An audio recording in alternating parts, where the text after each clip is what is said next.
Love by the villain লেখিকা লিজামণি পর্ব ১০। সকালের আকাশে হৃদ্র ও দীর্ঘস্থায়ী আলো একত্রিত হয়ে অর্ধচন্দ্রাকৃতির হালকা রশ্মির মতো নগরের প্রতিটি কোণ ও ছাদে অনিবার্যভাবে বিস্তৃত হচ্ছে। সকালের সৌন্দর্য কখনো নিখুঁতভাবে নির্মম নয়, এর গভীরে লুকানো রহস্য ও অপ্রত্যাশিত অন্ধকার। ভাইপার ম্যানশনের একটা বদ্ধ রুমে কালো পর্দাগুলো বাতাসে সামান্য দোল খাচ্ছে। রুমের মধ্যে আহত হয়ে নিস্তেজ হয়ে পড়ে আছে অ্যানি। নিক অ্যানির সামনে থাকা ডিভানে দুই হাত দুই পাশে রেখে বিরক্তি নিয়ে তাকিয়ে আছে। চিত্রা মাসি অ্যানির কপালে বারবার জলপট্টি দিয়ে দিচ্ছে। জ্বরে গা পুড়ে যাচ্ছে। অ্যানি ঘুমের মধ্যে ফুঁফিয়ে উঠছে, শরীরে যন্ত্রণাদায়ক ব্যথা দিয়ে যেন সে নিজের মৃত্যুকে দেখছে। পায়ের পাতাগুলো পুরো লাল হয়ে আছে। অ্যানি যন্ত্রণায় ছটফট করছে। চিত্রামাসি নিখের নিষ্ঠুরতা দেখে আর চুপ থাকতে পারেনি। ভেতরের ভয়টাকে নিয়েই আতঙ্কে আকুতি করে বলে, স্যার, মেয়েটা মরে যাবে যদি দ্রুত চিকিৎসা করানো না হয়। এইসব পুরা শরীরের ক্ষত স্থানগুলোতে ইনফেকশন হয়ে যাবে। কিছু করুন স্যার। চিত্রামাসি সামান্য কেঁদেও ওঠে, কিন্তু পুনরায় আবার ভয় করতে শুরু করে ভেতরে।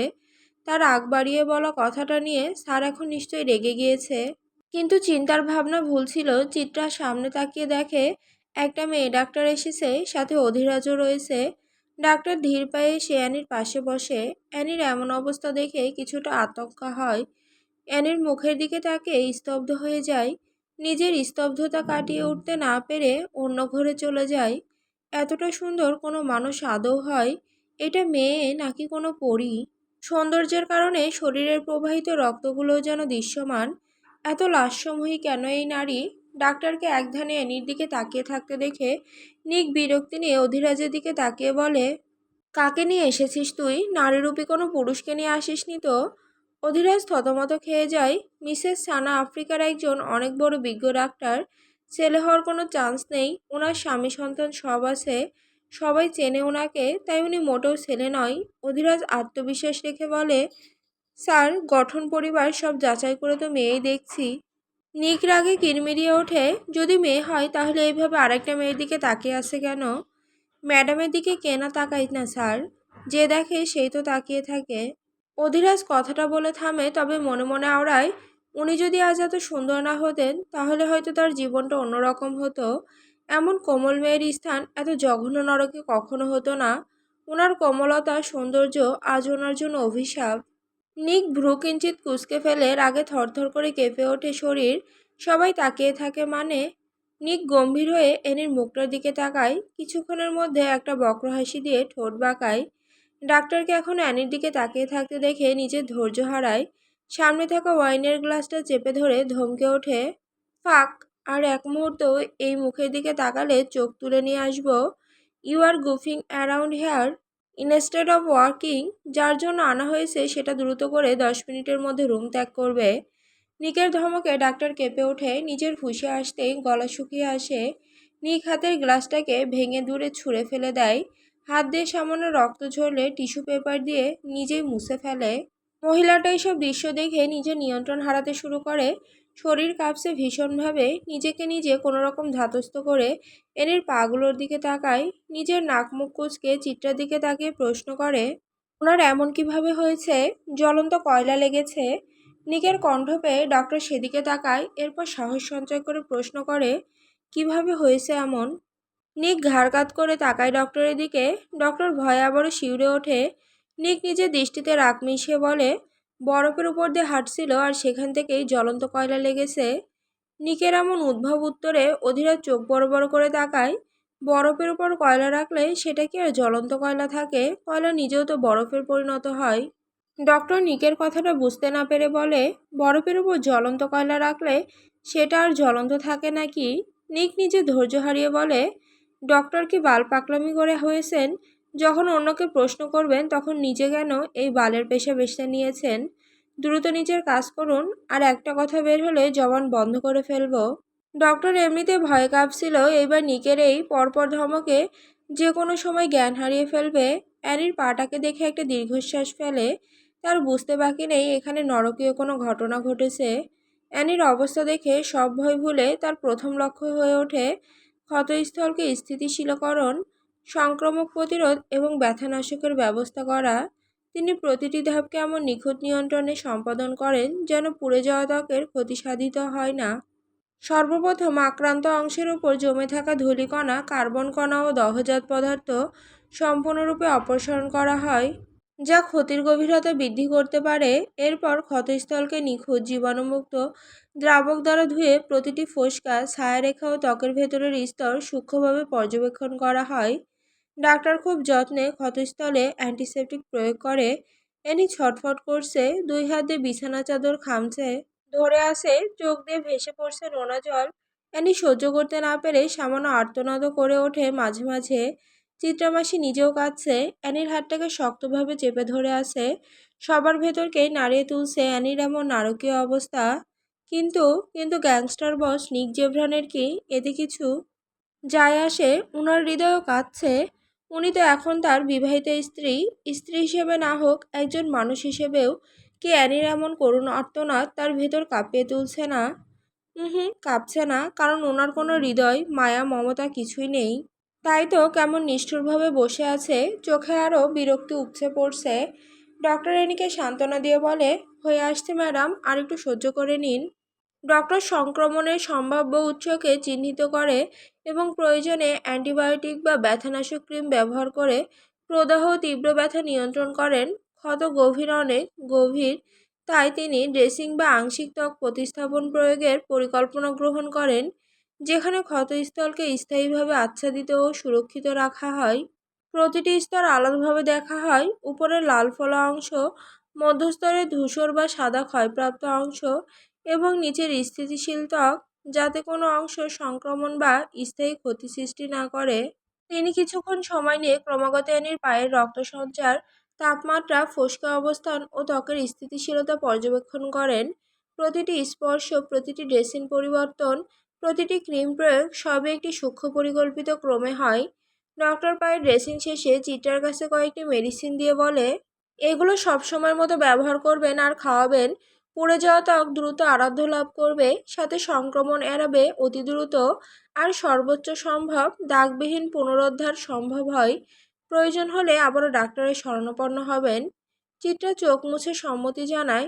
ডক্টর এবার এনে শরীরের ক্ষত দেখার জন্য কিছুটা ভয় নিয়ে বলে, ওনার জামাটা খুলতে হবে, কারণ ওনার ক্ষত পিঠে। নিক সামান্য তাকায় ডক্টরের দিকে। ডক্টর আমতা আমতা করে বলে, স্যার, উনি আপনার ওয়াইফ, আপনি থাকতেই পারেন, বাট আমি আপনার অ্যাসিস্ট্যান্টকে বলছি। ওয়াইফ না, রক্ষিতা। রক্ষিতা এই মেয়ে আমার, যা করার সামনেই করুন, ওদের আমার মান সম্মান থাকে নাকি? নিকের তাচ্ছিল্য আর তিরস্কারপূর্ণ কথা অ্যানির কর্ণকুহরে প্রবেশ করতেই চোখ বন্ধ করে ফেলে। কলিজাটা যেন ছিঁড়ে যাচ্ছিল, তবুও সে চুপচাপ থাকে মৃত লাশের মতো। নিজের শরীর নিজের ওই ঘৃণায় গা গুলিয়ে ওঠে। ডাক্তারের ভেতরটা স্তব্ধ হয়ে যায়। রক্ষিতা, তাও আবার এমন নিষ্পাপ মেয়ে। অধীরাজ নিকের ইশারা পেতে রুম থেকে বেরিয়ে যায়। অধীরাজ চলে যেতে ডাক্তার রানীর জামায় টান দিতেই এনি হাত দিয়ে বাধা দেয়, আটকে দেয় ডক্টরের হাত। ক্ষতে পছন্দ ধরে মরে যাবে, তবু এই জানোয়ারের সামনে ড্রেস খোলা যাবে না। অ্যানি ছোট ছোট চোখ করে তাকায় ডক্টরের দিকে। ডক্টর অ্যানি চোখের ভাষা বুঝে, তবে সে নিরুপায় হয়ে তাকিয়ে থাকে। তারও কিছু করার নেই। সে গ্যাংস্টার বস নিক জেভরানকে হিসেবহীনভাবে ভয় পায়। এই মুহূর্তে সে নিজেও আতঙ্কে আছে। অ্যানির বাধা তোয়াক্কা করে ধীর হাতে শর্টসটা খুলে ফেলে। অ্যানি চোখ বন্ধ করে লজ্জায় দুই হাত দিয়ে আঁকড়ে ধরে নিজের শরীর।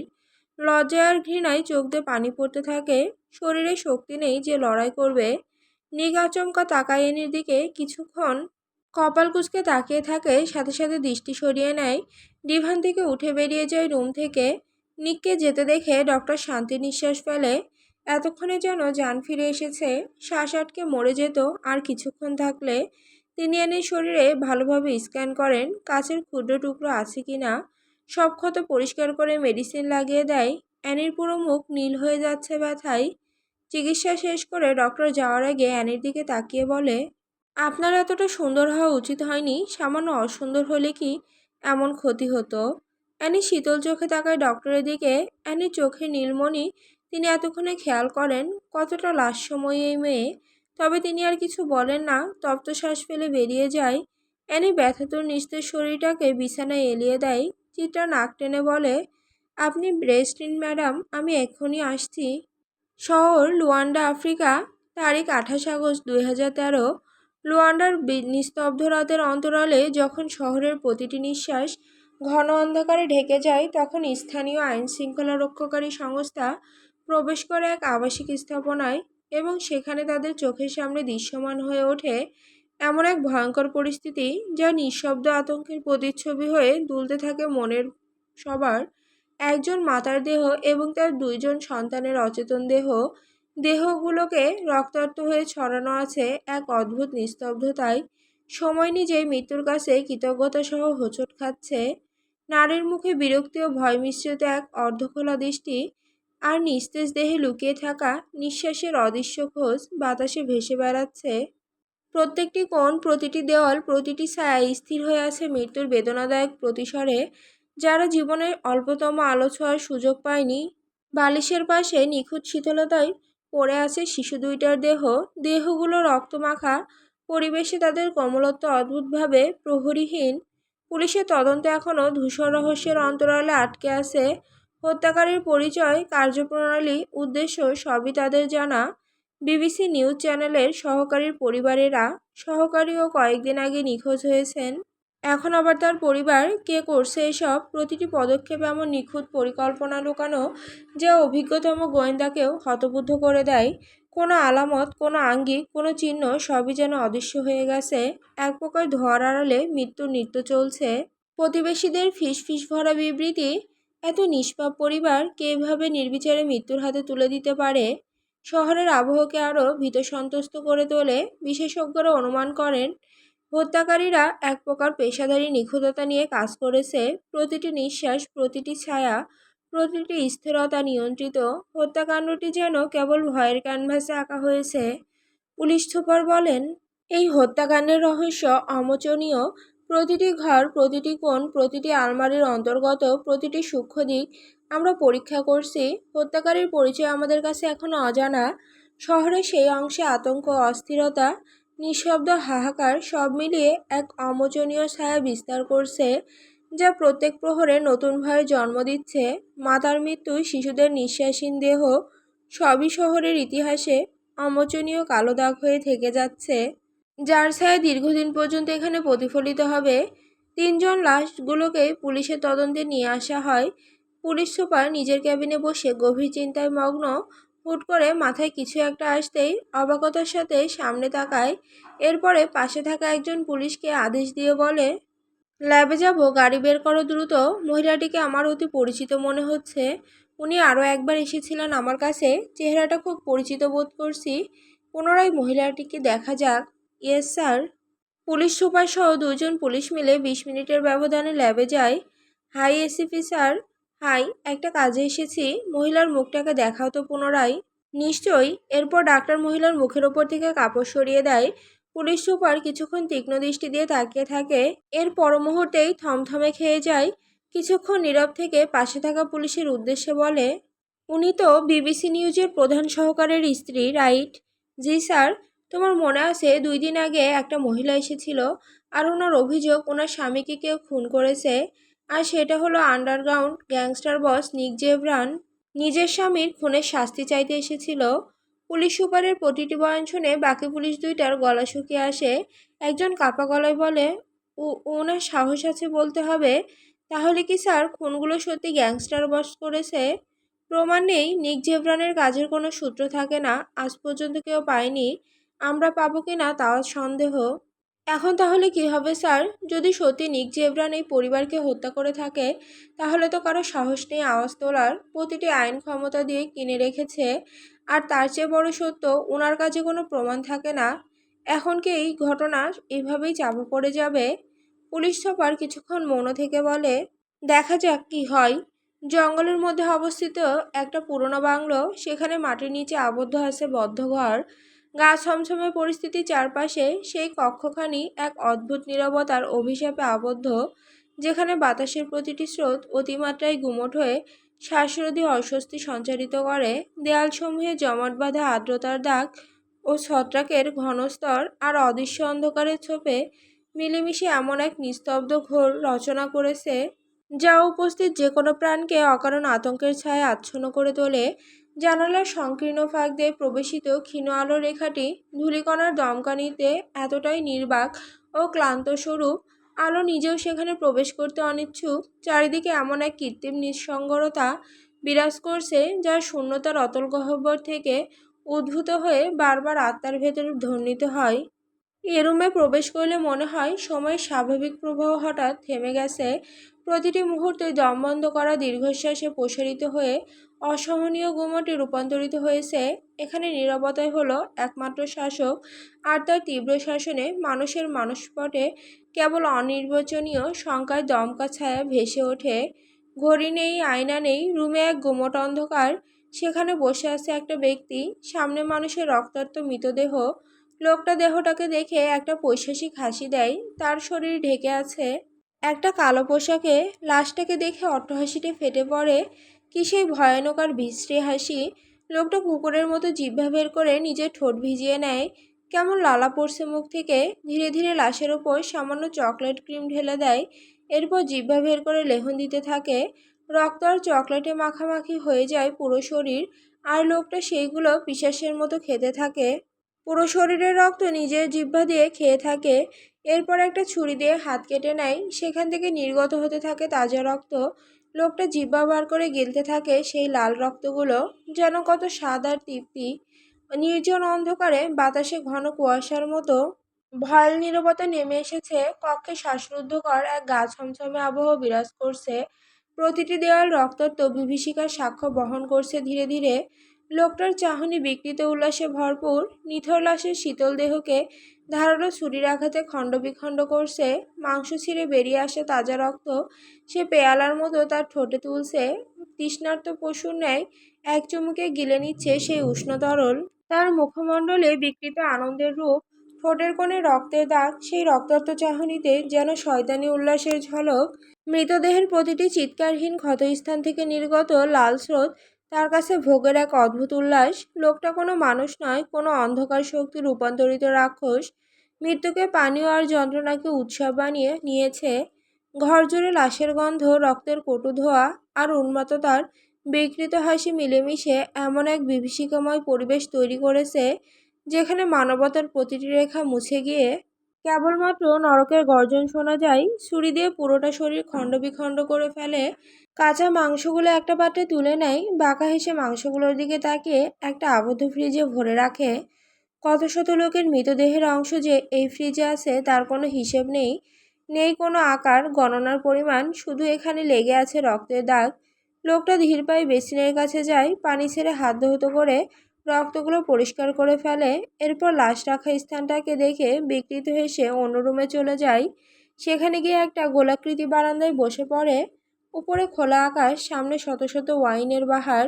একটা ওয়াইনের বোতল নিয়ে আকাশের দিকে তাকায়। এরপর এক চুম্বকে শেষ করে পুরোটা ওয়াইন। একের পর এক ওয়াইনের বোতল শেষ করতে থাকে। ঠিক ততক্ষণ খায় যতক্ষণ সে মাতাল না হচ্ছে। এক সময় নিজের অচেতন শরীরটাকে এলিয়ে দেয় চেয়ারের দিকে। অর্ধ অচেতন হয়ে বিড়বিড় করে ওঠে, মানসিক শান্তি। রাত 9টার কাছাকাছি। মেডিসিনের রিয়াকশনে অ্যানির এতক্ষণে গভীর ঘুমে মগ্ন ছিল। সামান্য কারণেও চোখ মেলে তাকাতে পারেনি। দীর্ঘক্ষণ ঘুমের কারণে শরীরটা আরও নিস্তেজ হয়ে আছে। নিজের শরীরে ব্যথা অনুভব করতে না পেরে একটু শান্তি অনুভব করছে। তখন মনে হচ্ছিল কলিজাটাকে কেউ ছিঁড়ে নিচ্ছে। অ্যানি শান্তির নিঃশ্বাস ফেলে। পুরো রুম কেমন আবছা অন্ধকার হয়ে আছে। রুমে এমনিতেই সব জিনিসপত্রের রং কালো, তার উপর লাইট অফ। ফলে অ্যানির কাছে কেমন ভুতুড়ে মনে হচ্ছে।